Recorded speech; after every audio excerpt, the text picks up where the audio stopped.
लोगा कहै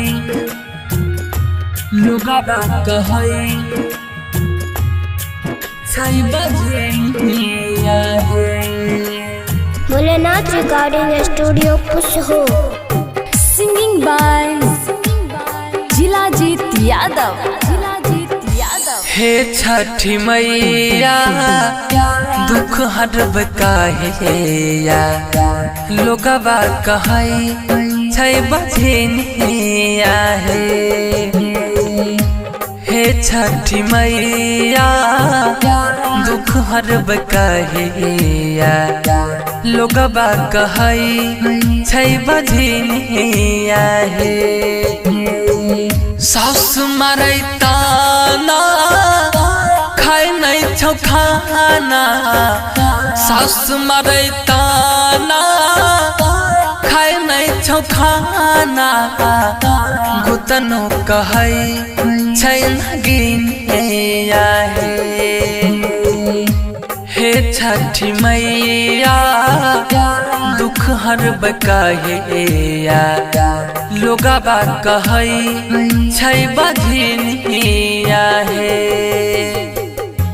लोगवा कहै छै बजिन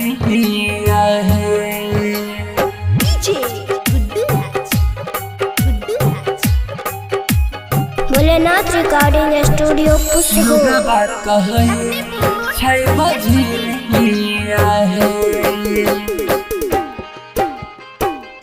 केकरा सुनैयै मैया अपन कहानी हम अहाँ बताबू